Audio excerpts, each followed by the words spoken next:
Hello and welcome. This is Merve Isbahani from the Columbia Global Centers Istanbul.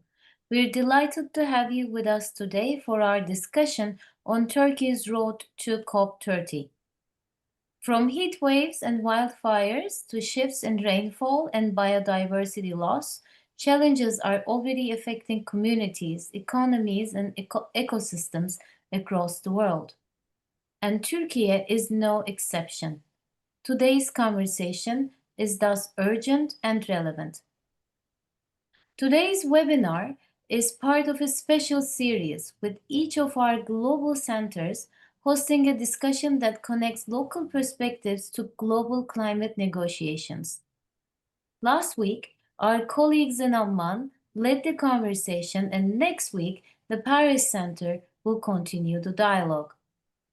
Here in Istanbul, we're pleased to contribute to this global exchange by focusing on Turkey's role and responsibilities on climate negotiations.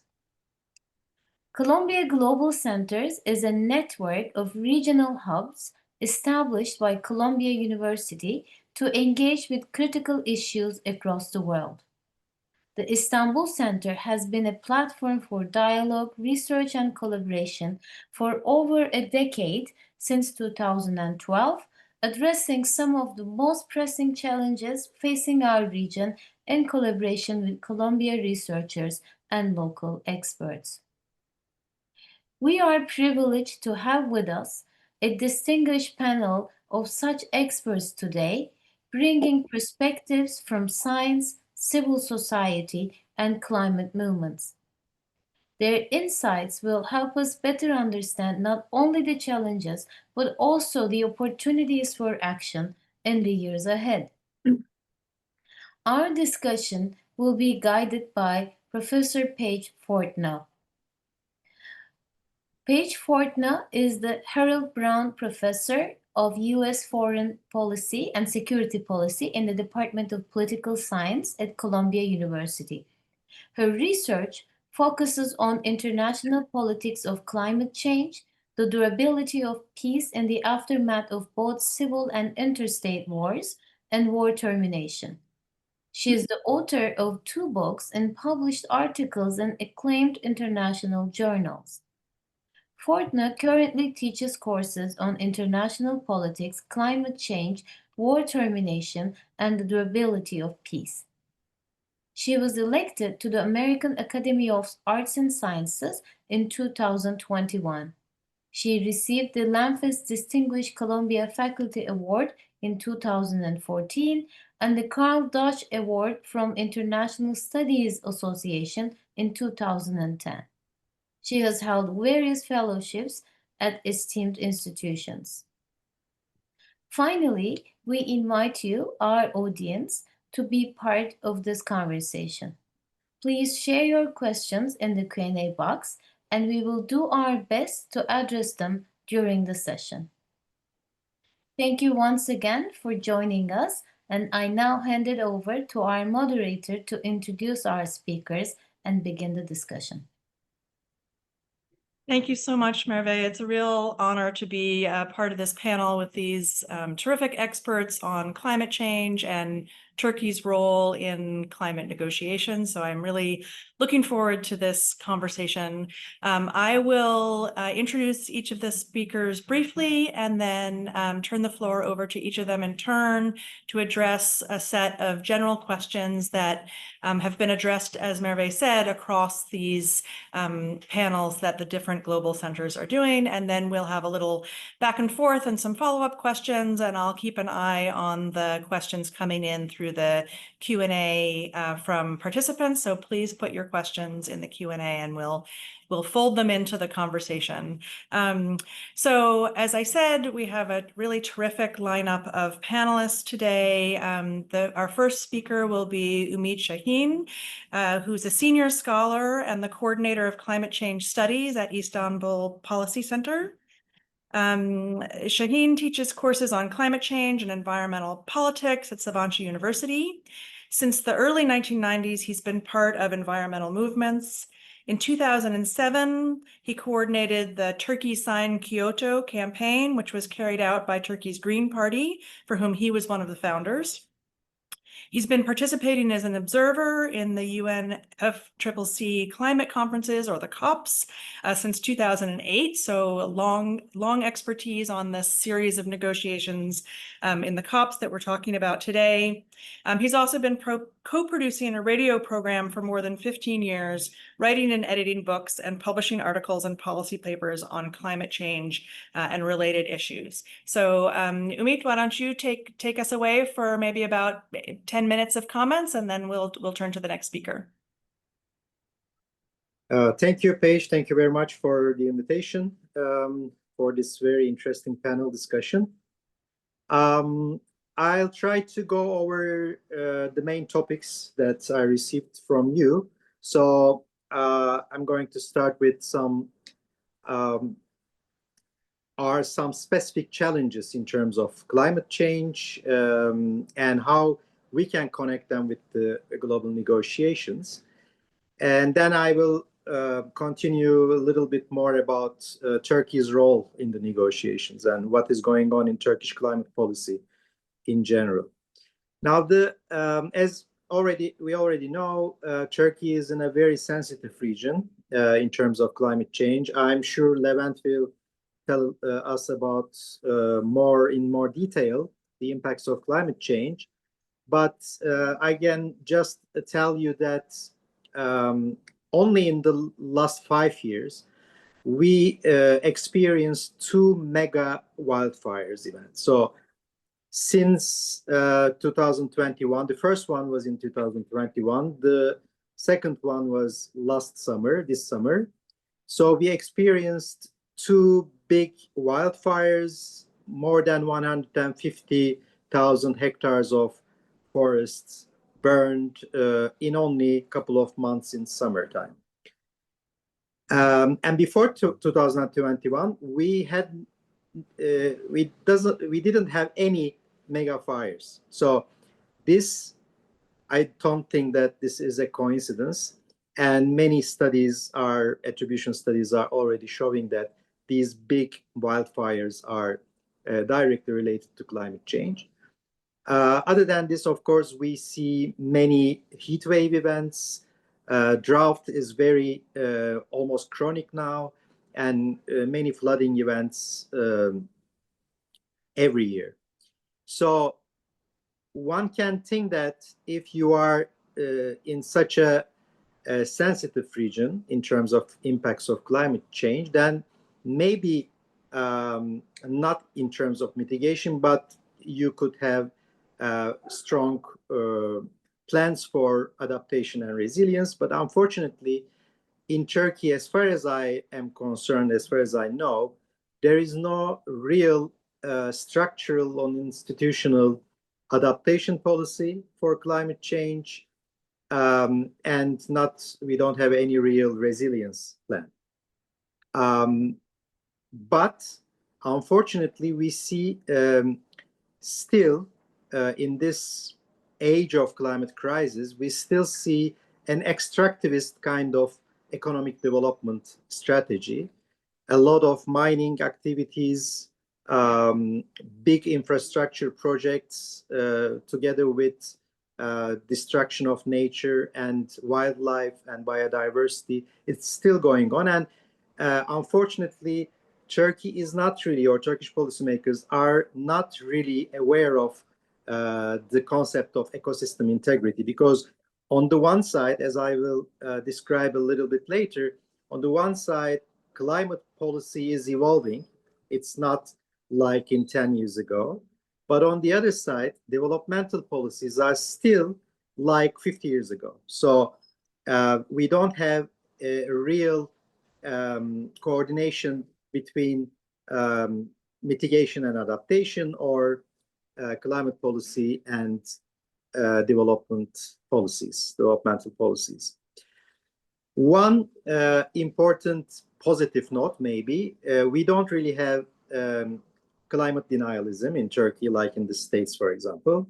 Not in the public, not in terms of policymakers. Since 2004, when Turkey ratified the UNFCCC, Turkey tries to be part of global climate politics, although very slowly. But at least the most important part is in the governmental level. Turkey is really taking climate change seriously, at least on paper. In terms of negotiations and climate leadership, Turkey seems like entered a new phase of climate politics because especially after 2021, when Turkey ratified Paris Agreement after 6 years of delay, and it was not the first time. First delay was for Kyoto Protocol, and it lasted 12 years actually. This time it lasted 6 years. So after a long delay, Turkey ratified Paris Agreement, and at the same time, Turkey declared its net zero target as 2053. And after that, Turkish, at least institutional capacity increased quite well. A new Directorate of Climate Change was established under the Ministry of Environment, Urbanization and Climate Change.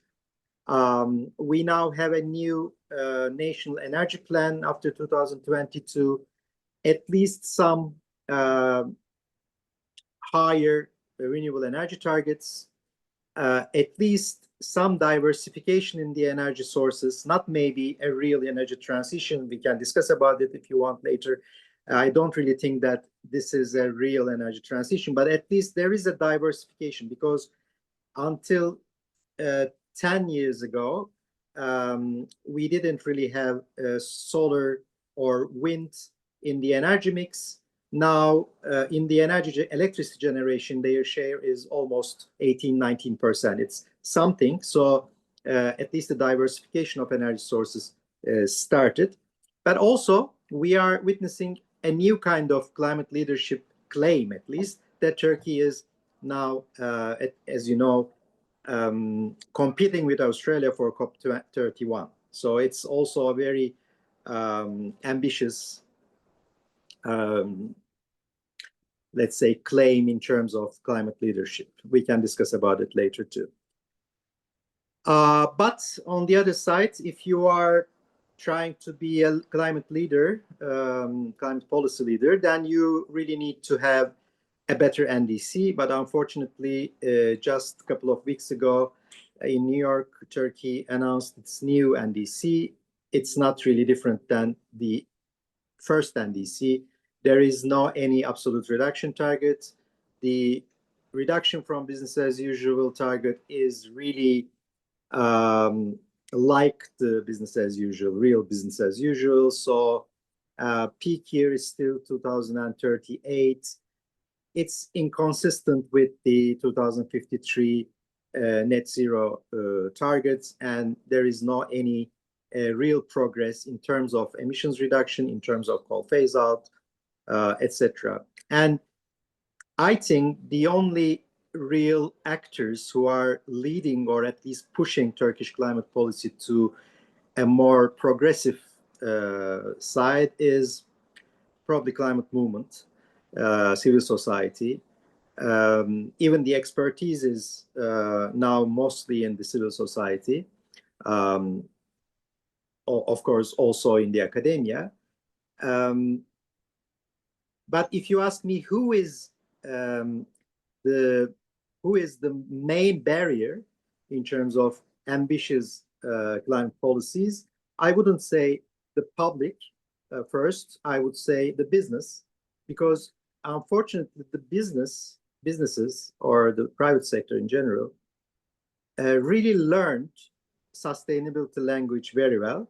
They very well know corporate sustainability language, but it doesn't really make sense in terms of practice. This is my opinion. So to conclude,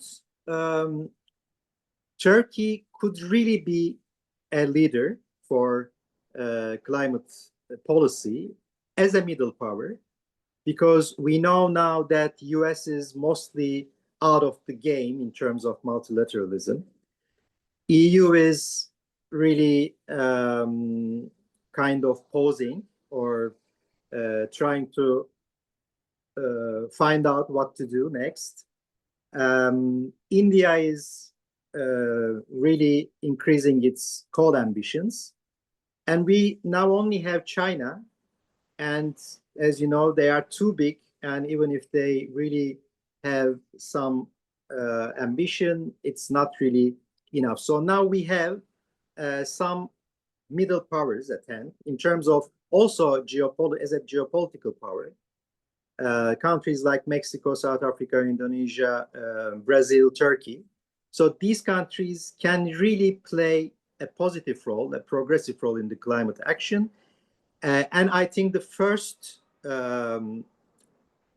precondition of this progressive climate action is at least have a target in terms of coal phase out. I think we really need to discuss how we can enable coal phase out in these countries. Of course, electrification, more renewables, or public transport, etc. All these are very important. Also, resilience is very important. Last word, unfortunately, Turkey also has some distracting discourses. And the most important one is its ambition for nuclear energy. Turkey's a little bit weird, but also ambitious nuclear targets are really preventing better renewable deployment, I think. Although Turkey doesn't have any nuclear technology, etc. And unfortunately, this age of climate denial coming with Trump is also making an impact on the policies, discourses, etc. And if we continue distracting ourselves with the false solutions like nuclear, CCS, etc., we will lose much more time in this very urgent climate crisis. Thank you. Thank you so much. That's a wonderful of taking stock of where Turkey is and where Turkey can go. I realized as you started talking that I didn't share with our audience the guiding questions that that the panelists have been asked to address. So I'll do that belatedly now before I introduce our next speaker. So the general questions that each of these webinars across the global centers are addressing, but in this case specific to Turkey, what climate challenges are most urgent in Turkey and its region, and how do they connect to global negotiations at the COP? What does climate leadership look like in Turkey, and who is leading the charge? What message should Turkey's leaders send to the world at COP30, and what would meaningful action look like? And how are geopolitics in the region and globally reshaping Turkey's priorities and expectations for COP30? So Umit did a wonderful job of addressing each of those, so thank you.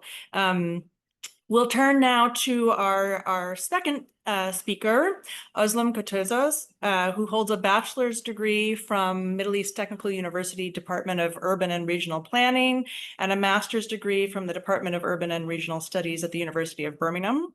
Since 2011, she's been working on environmental legislation, advocacy, climate, land and energy policies, and in environmental NGOs. She's currently working at the the Climate and Energy Policy Coordinator for Turkey at the Climate Action Network Europe, which is a coalition of 200 civil society organizations from 38 countries. So since Umit left us on sort of the point about the role of civil society, that's a great segue to you, Özlem. So please take the floor. Thanks a lot. Thanks for the opportunity. I strongly believe that we need to talk about climate reality and we need to use the opportunities to show its link with today's economy, trade, diplomacy, and the resilience we need more and more.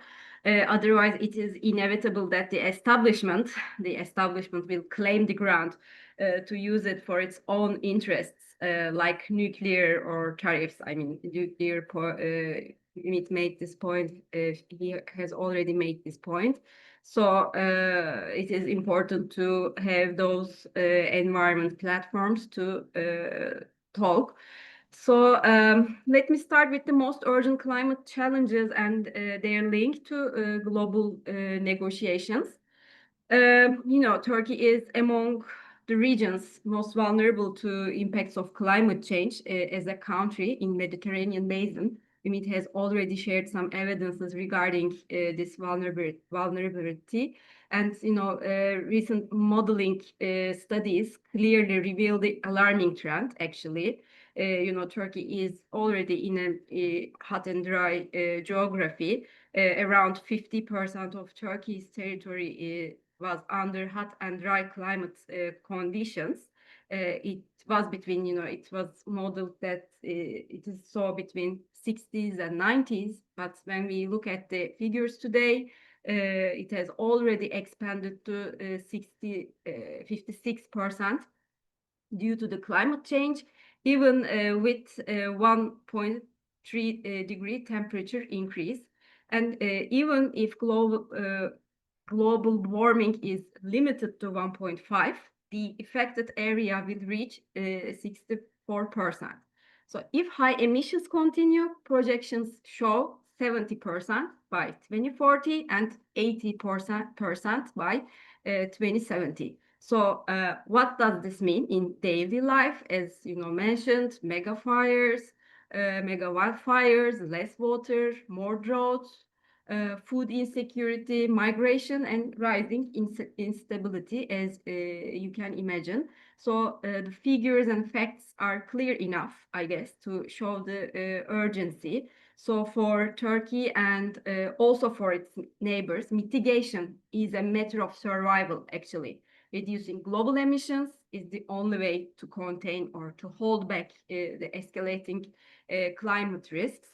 So these local urgencies are directly linked to the global negotiation agenda anyway. The upcoming COP30 is expected to be an NDC COP, and countries must present their 1.5 aligned NDCs, and clearly they should clearly indicate how much and how fast they will cut emissions.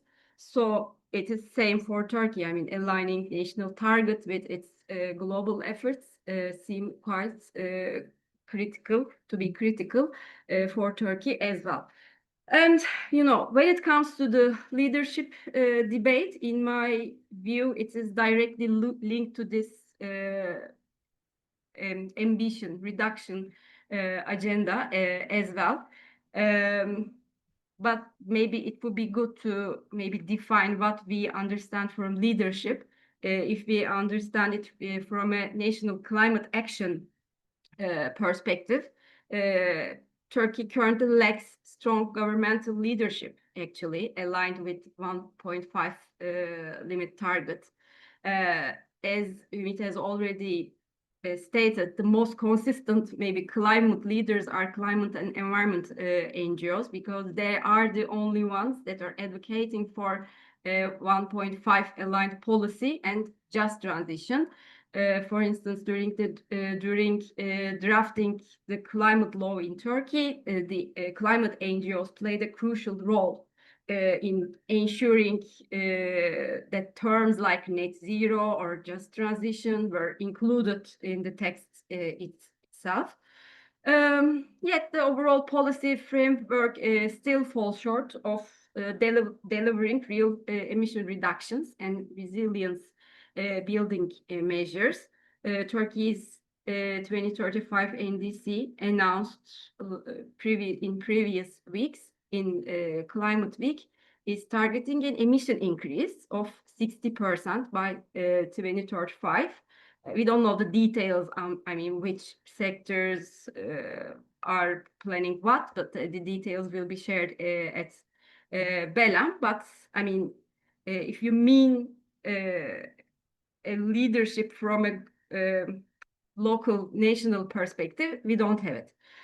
if we mean a leadership from a global context, climate leadership means setting an example, I believe, showing it through absolute emission cuts, clear fossil fuel exit timelines. So those are the indicators.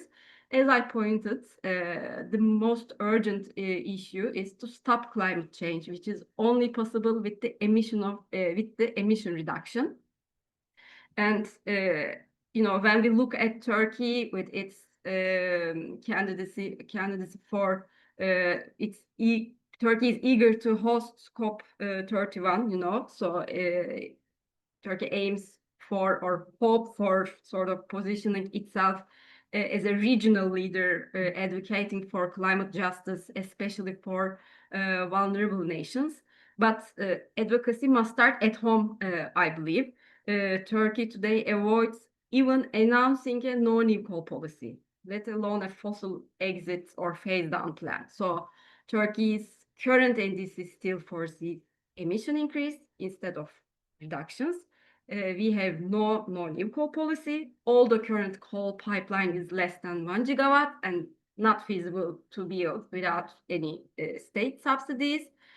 On the other hand, I don't claim that becoming a climate leader is, difficult or impossible for Turkey. It is easy. It's possible by committing a coal phase out, eliminating fossil fuel subsidies, implementing a science-based net zero pathway. So,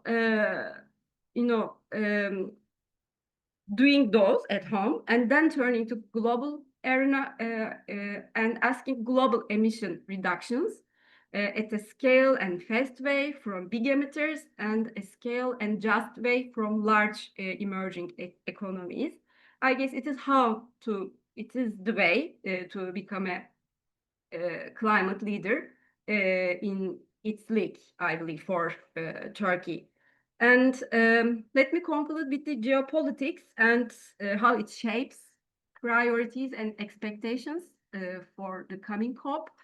The evolving geopolitical context marked by shifting global alliances, energy security concerns, democratic backsliding, all, has underscored the need for a progressive alliance, a progressive front built on democracy, human rights, and climate action.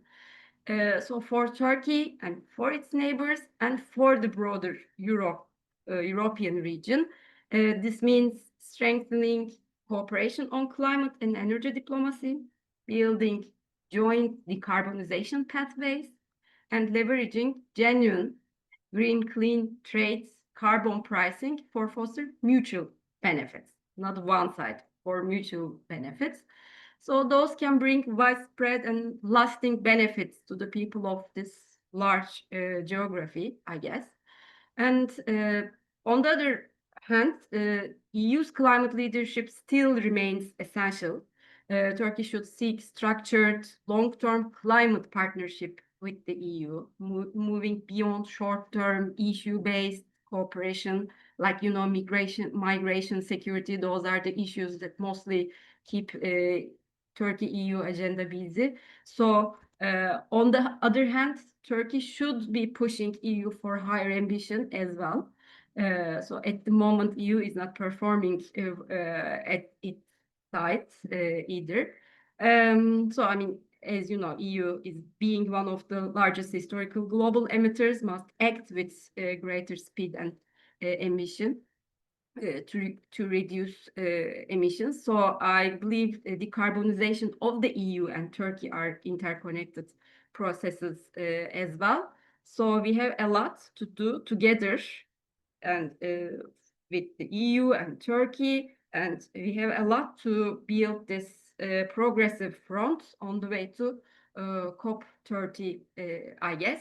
And yeah, that's all from my side, and I can elaborate if needed with the questions. Thank you so much, Özlem.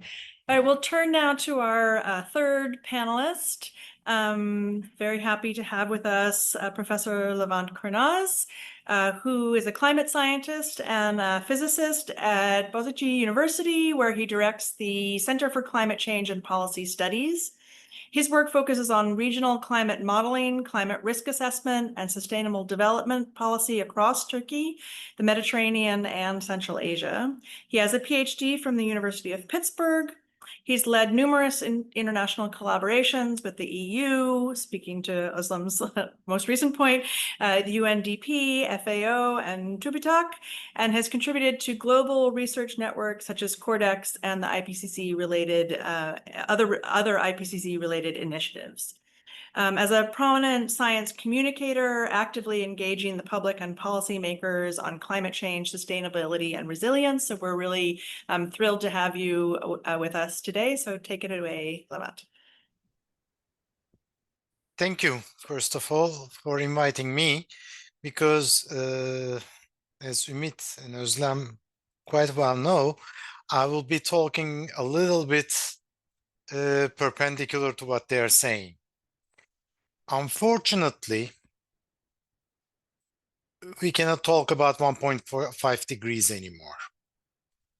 We are way past 1.5 degrees, and we are past 2 degrees. And if we are lucky, we might be catching 3 degrees.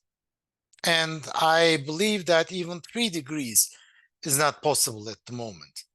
So all of our discussions, in my opinion, should concentrate on adaptation rather than how do we stop this, because that train has left about 25 years ago.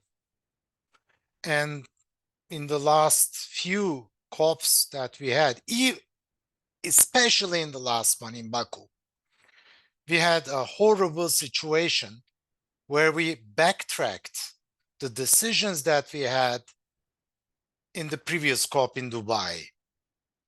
This is extremely dangerous and extremely sad, and it basically shows that the developed countries are not willing to take any steps in the correct direction.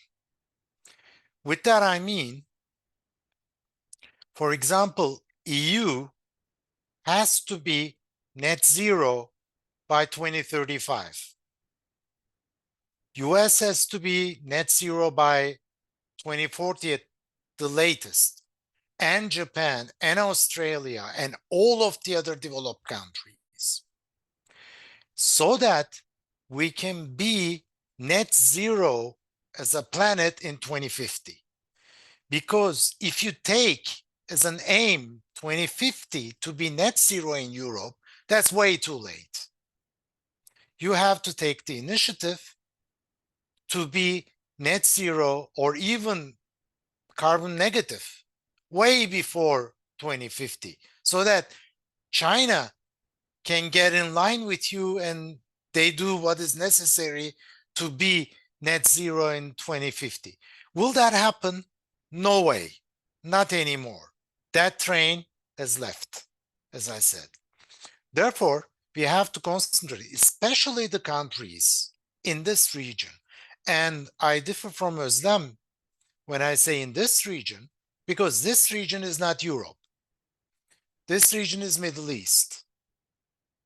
And in the Middle East, I mean, I'll give you one simple example. When I was doing my PhD, my thesis advisor was always bugging me. He used to say, why are you fighting with other people all the time? I mean, you are so fightful and you have all sorts of enemies.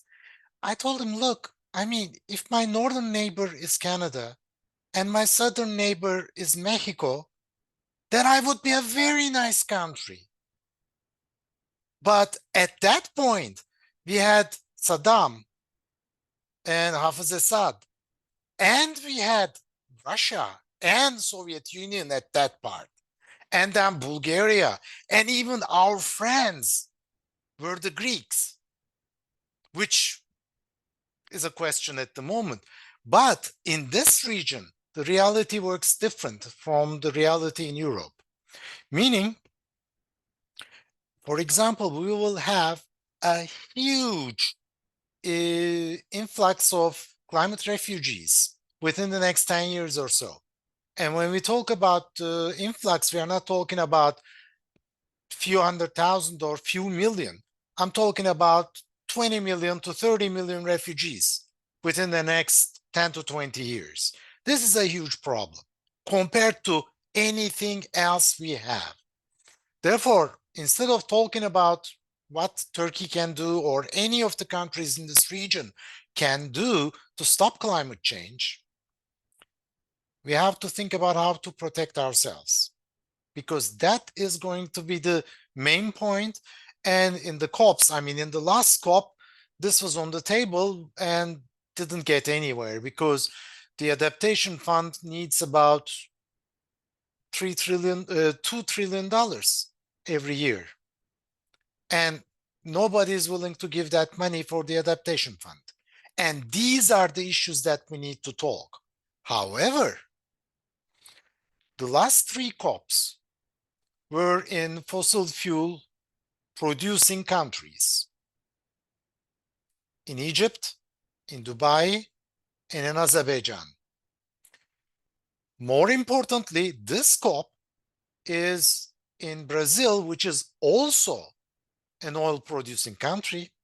And on top of that, when we look at the places where we are holding these meetings, from Baku to Belem, the number of hotel rooms or hotel beds available goes down from 17,000 to about 9,000 in Belem.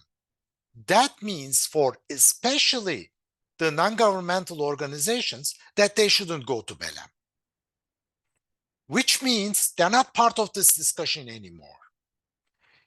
Countries are dealing with all sorts of minutiae, and they are basically not touching the real problem. A, how to stop climate change. B, how to adapt ourselves. And now we are talking about COP31. Both Ümit and Özlem talked about this one. And it's in the Western Europe and alike countries. And Australia is in that one. And Australia is trying to have this COP31 in Adelaide, meaning it's the other end of the world for many of the organizations. Once again, people will not be allowed, actually not be allowed is maybe too strong, but won't be able to go all that way to the end of the world for us, to Australia. Whereas Turkey is in the center of at least the old world, which is more approachable from many other countries in the region. But there are 28 countries voting for this one, and Australia secured more than 20 votes, which means it's either Australia or Bonn, which is basically Turkey and Australia. If they are still insisting on being in the race till the end, then it's going to be in Germany, which is actually not bad, in my opinion. I mean, we can go to Germany. That's no problem. I decided not to go at all because I don't believe in this process anymore. I don't believe that any of these negotiations can stop anything. And the best we can do is basically just try and hope that we can adapt ourselves to the changing climate at the moment.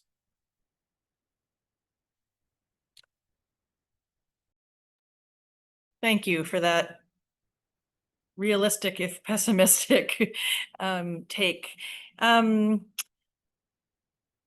I'm curious whether Özlem or Ümit want to respond to that, but let me pick up on what you've just been saying with a question that I have had about some of the debate around where we might see progress on mitigation, if we do see it, is shifting from a view that it needs to come through international cooperation, through the sort of Paris Agreement system and the COPs and the NDCs, and coming more from and sort of that approach, which is focused on the costs of mitigating or cutting emissions, and therefore needing international cooperation to get everyone to agree to carry those costs together, and of course debates about how what's the fair apportionment of those costs given historical emissions and all of that the negotiations have been dealing with, and some would say bogged down with, for many years. And I'm starting to see much more in the sort of writing on the international politics of climate change, that there's more of a focus on and perhaps more optimism on the view that the economics of decarbonization are shifting as renewable energy is now in many cases more affordable than energy from fossil fuels. So the price of solar panels, the price of batteries, the price of wind is all fallen, and that we might be starting to see at least the incipient or embryonic signs of a competition, an industrial policy competition to try to dominate this new decarbonized economy. And so China is, of course, very much taken the lead in this. And now other countries, my own country and its current government accepted, are worrying about the need to compete with China to develop the technologies, build the manufacturing capacity, have access to the critical minerals. And so we may actually see competition leading to decarbonization and mitigation, as opposed to the old model of it takes cooperation to do that. So I wonder, I'll ask you first, Levant, whether you see any hope in that angle, given your pessimism about the cooperation angle, and then maybe ask Özlem and Umid if they want to jump in, either to respond to your comments or to my question. Simply, we are too late. I'm sorry.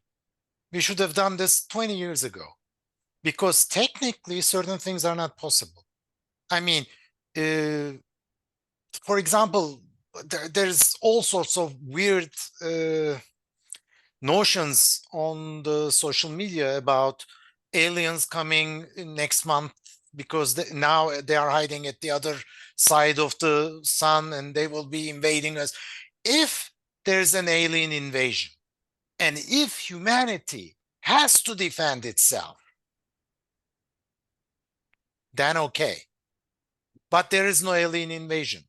It's just the oil companies. Therefore, we are not taking this seriously.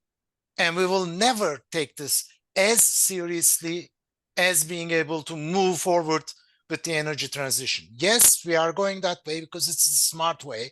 It's the basically financially feasible way to go. But unfortunately, we are too late.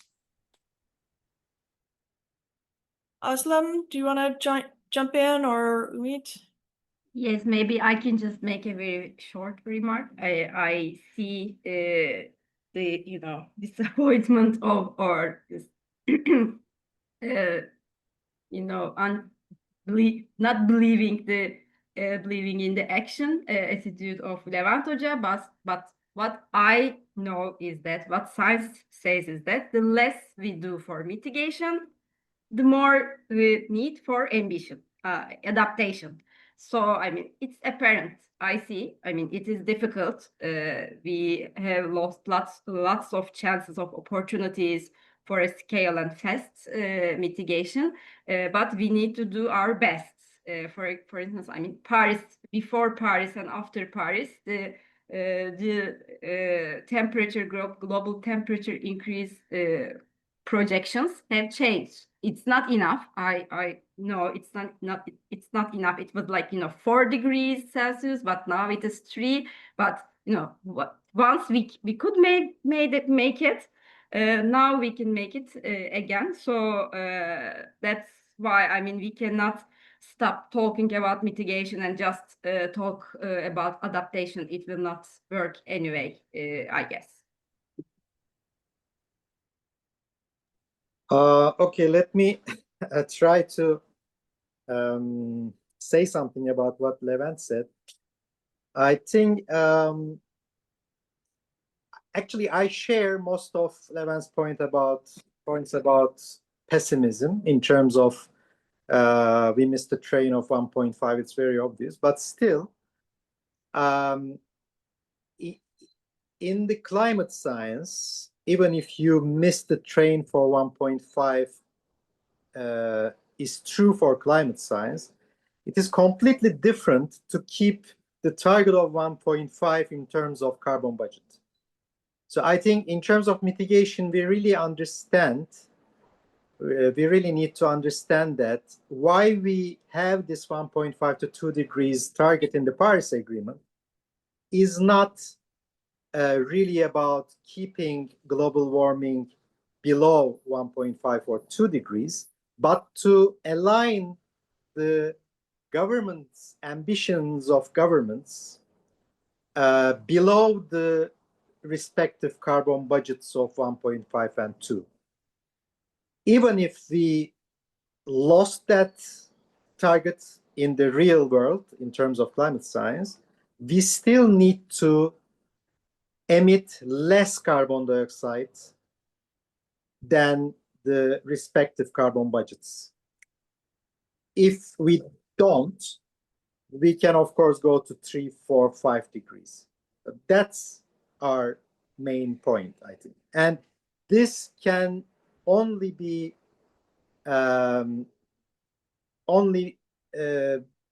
succeeded by not even by decarbonization, by now what most climate activists or policy scientists are saying, defossilization.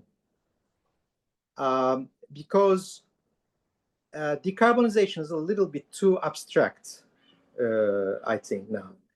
I think we really need to defossilize the economy, the global economy, and we need to make it as soon as possible. That's the only way to do climate policy. And also, I 100% agree with Levent that adaptation is very important. Resilience is very important. But for countries like Turkey, I already said in my speech, we cannot talk about adaptation because in order to talk about adaptation to climate change, first of all, you need to change your economic policies. If your economic policies are based on extractivism, based on earning money from nature, directly from nature, like gold mines, like big dams, steel, domestic coal, big infrastructure projects, even deforestation. If you look at the negative emissions from LULUCF in Turkey, it was quite well until 2017, and now it's going down because we had negative emissions around 70, 80 million tons. Now it's around 60 million tons because of the many incentives given to the furniture industry. Okay, so first of all, the government's economy policies must completely be changed in terms of ecosystem integrity. One last word: until recently, the most important economic ambition of this government was Canal Istanbul. Maybe you know, or most of our audience knows it. So the government still wants, they don't have enough money to do that, but still wants to dig a new canal between Black Sea and Marmara Sea next to the Bosphorus, just to make it a real estate bonanza, right? So, and this, everybody knows that this huge project, they call mega project, this huge project would devastate the not only because of fossil fuel use, etc., but would devastate the nature close to the biggest city of Turkey, Istanbul. So if you really want to develop adaptation and resilience, first of all, you need to stop attacking the nature. So I don't really think in Turkey that we can talk about adaptation policies without changing economy policies. Otherwise, all these adaptation policies would turn out to be something on paper. Just look at our Turkey's adaptation action plan, hundreds of pages words. So I really agree that we really need adaptation and resilience, maybe more than mitigation, but it is completely dependent on your economy policies. I mean, can I ask just a small follow-up question? Can you say for the audience what you see the difference between the term defossilization and decarbonization? Yeah, how they define is decarbonization includes using, for example, CCS and other carbon removal technologies while you still burn fossil fuels. Defossilization is closed door with these distractions. Also, you use the word fossil fuels. I think it's also important. Mm-hmm. Yeah. So the way I'm hearing a bit of this debate is, we can all agree that the world has not moved fast enough. We are going to blow past the targets. As Levant said, action needed to have been taken decades ago for us to be where we should be right now. That we can't go back in time. That hasn't happened.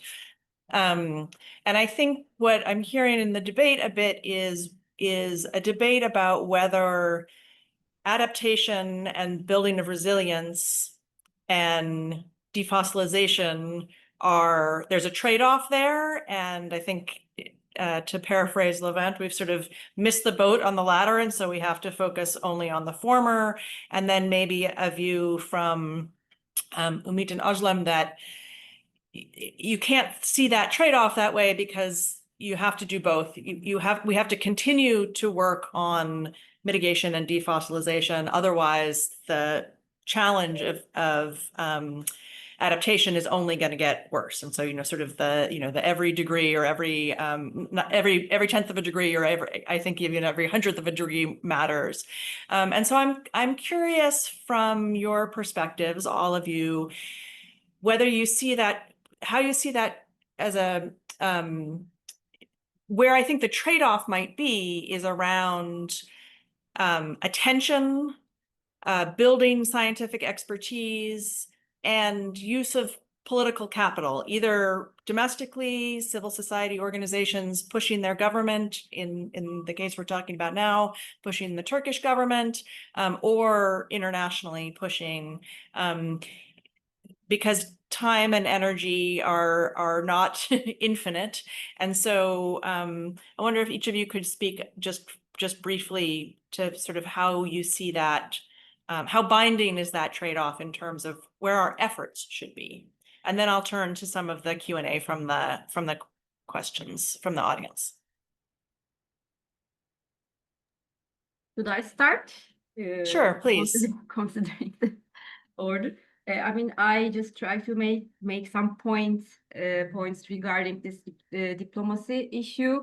I believe the international pushing, international cooperation and efforts matter, and the role of countries matters as well.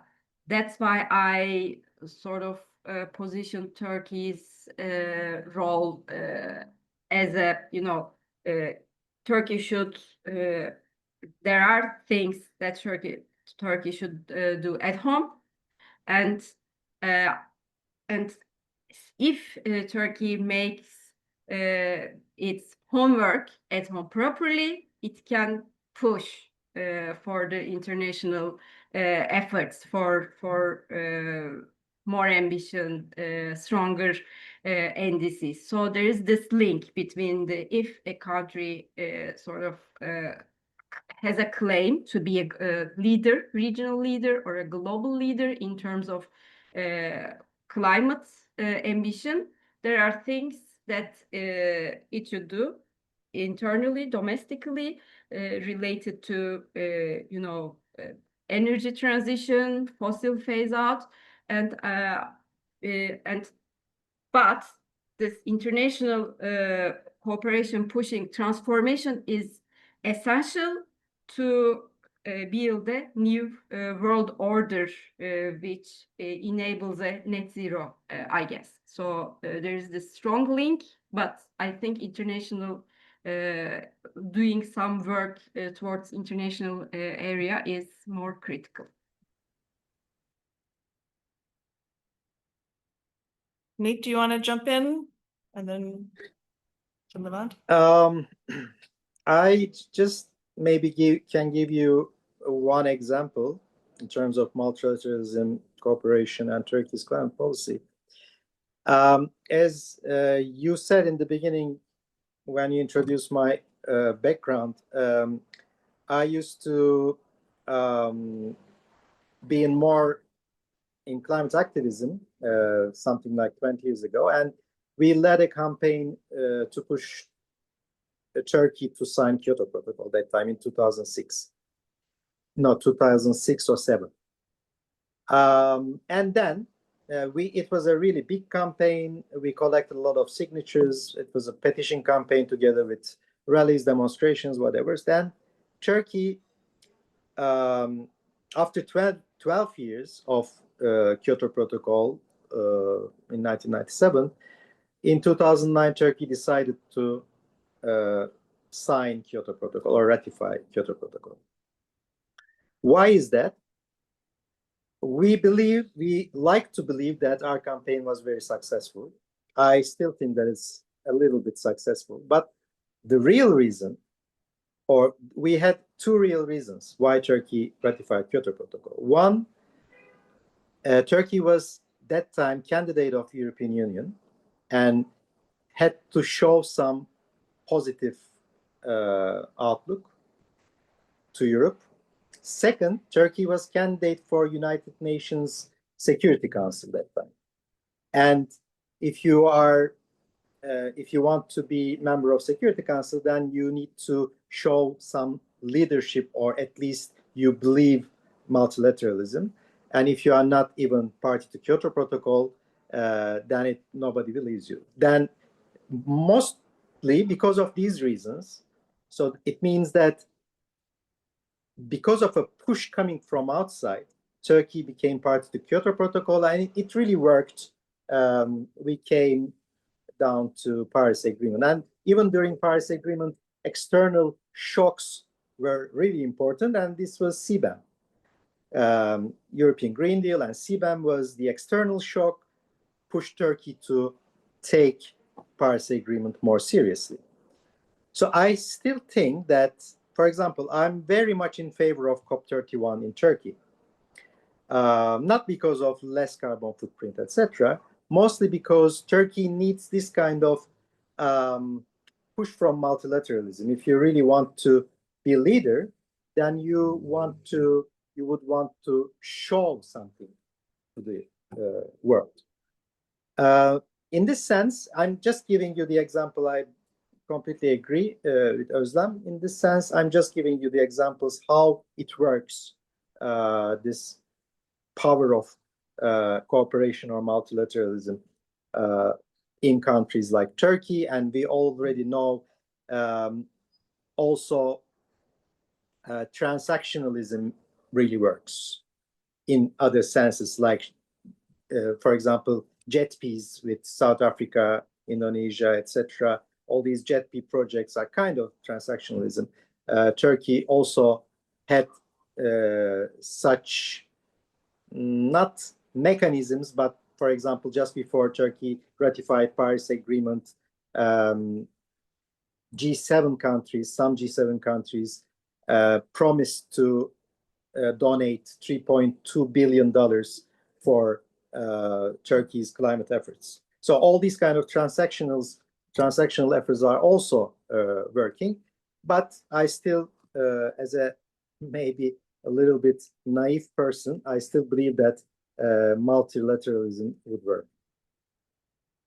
Before I give the floor to Levant to chime in on this debate, I want to tell our audience that we're going to go to about 15 minutes past the hour to get to more of this debate and to some of the Q&A from the not the chat, whatever the Q&A is called, the Q&A feed. And on that, before I turn to Levant, there was one question about CBAM, the Carbon Border Adjustment Mechanism from the EU, asking for a little bit more elaboration on that. And I take it the spirit of the question is about how the private sector within Turkey will be responding to that. So I don't know if anybody wants to take that on. First, let me answer that one. Okay. Now, what the country is negotiating with EU at the moment is they will take a tax at the border, but that tax will go to the Turkish government.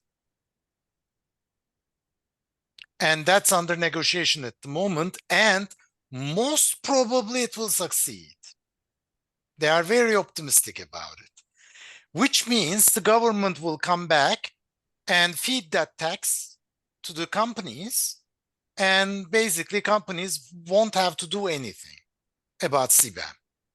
So that's the plan at the moment, or it looks like the plan at the moment.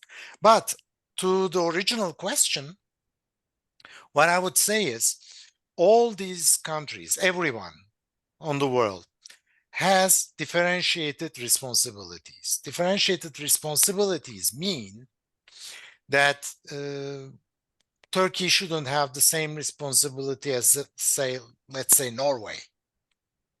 If I'm the Norwegian Prime Minister, I would suppose that if I have 100 euros to spend, I will spend 90 euros on mitigation and 10 euros on adaptation. When we come to Turkey, I would say just the opposite. I would spend 10 euros on mitigation and 90 euros on adaptation. That's what I'm saying. The main point for countries like Turkey should be adaptation with respect to mitigation, or the amount of money allocated for these things. Unfortunately, Turkey doesn't have any allocated budget for adaptation. That is the main problem. That's what actually Ümit is saying. I mean, we have to change a lot of things in Turkey. Because, for example, today, I think Bursa is the 5th largest city in Turkey. And the dams are empty. They don't have any water left for the people. All these things are huge problems. And this is not 2 degrees or 3 degrees. We have to work on these problems. And we have to work on these problems now. Because if we don't, that will lead to public unrest. And on top of this, we will have the climate migration. Therefore, I mean, we don't have the budget to say, okay, we are allocating all of our finances to renewable energy. I wish we could, but unfortunately, no. The stupid thing at the moment is Turkey is planning to open new coal-powered power plants. That's stupid. That's without a question stupid. When we phase out the existing ones is one problem, but just forgetting about that and opening new coal-powered power plants, that's stupid. I'm sorry. I think we can all agree on that. Okay, let me take a couple of the questions from the Q&A feed. So one of them that came in quite early is, what is the panel's take on the impact of climate change of the new US energy policy being used as a political stick, so to speak, to deter its allies like Turkey and the EU from buying Russian and Chinese energy? And I'll elaborate on that a little bit because in 2 ways. One, there's there's the US using that political stick in terms of against its rivals, Russia and China, but also the Trump administration, at least making some noises about using its political stick and threat of tariffs and such to push countries to have dirtier energy policies as opposed to cleaner ones. And then within this question, I think the implications of pushing allies not to buy Russian energy and allies not to buy Chinese energy, the implications of those are very different for climate, since Russian energy is mostly oil and natural gas, whereas at the moment Chinese energy is I think, to the extent that it's energy, it's products to make energy, like solar panels, batteries, turbines, etc. So if anyone wants to speak on this issue of the current set of US policies and what they mean for Turkey in terms of defossilization, changing its energy imports, etc.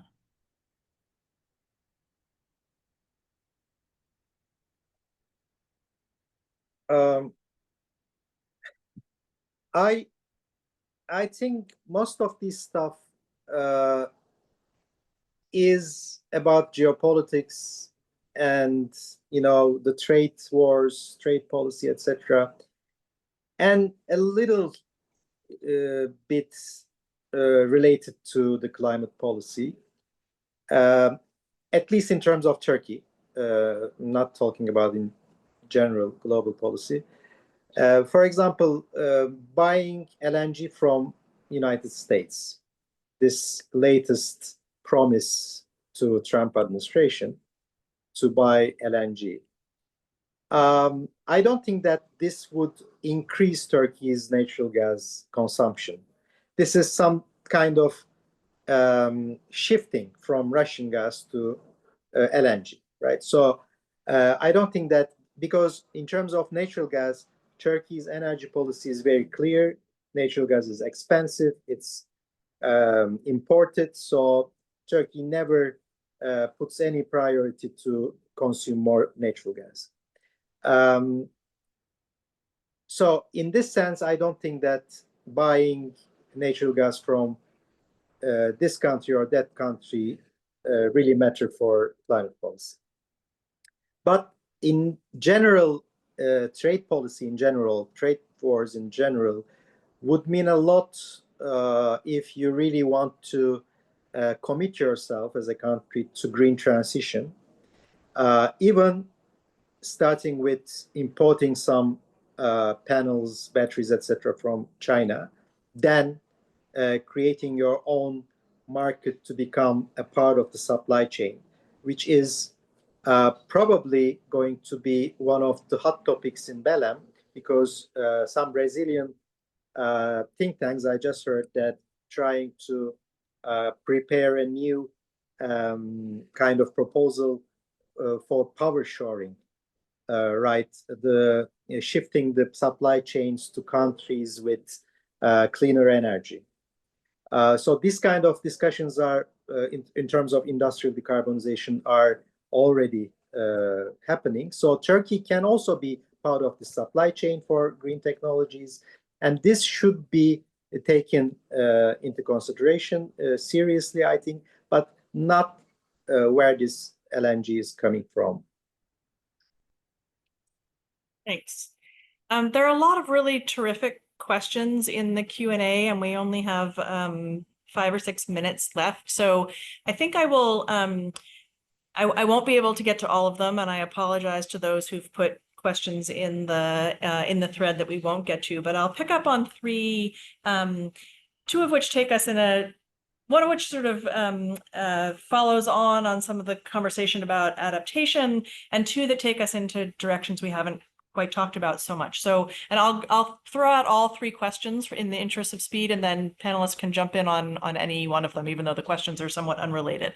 Now I've lost the window with the questions. So there's a question about the one that I think picks up on Levent's point about adaptation is asking, what do you see as the low-hanging fruit on adaptation? What are a couple of key things that maybe Turkey should do first on that front? And then there's a question, we've talked mostly about kind of energy production and energy consumption. There's a question about the future of agriculture and food security, and how governments might take action towards it, particularly in Turkey and the Middle East. So thinking about either adaptation, I'm expounding on the question here, but I think it's relevant both for adaptation and for questions of mitigation in terms of changing agricultural practices. And then the third question I'll bundle in now, and maybe we can get to a few more, maybe we won't have time, is a question about the impact. What impact, if any, do you see on Turkey from the recent ICJ climate decision? What, in any effect, do you think this climate decision will have on negotiations at COP30? Does anyone want to jump in on any of those or all of those? I'll talk about adaptation, which is very simple. I have already answered it. Closed irrigation systems is the low-hanging fruit for Turkey. That's the most important thing to do at the moment. Which also gets to part of the agriculture question. Yeah.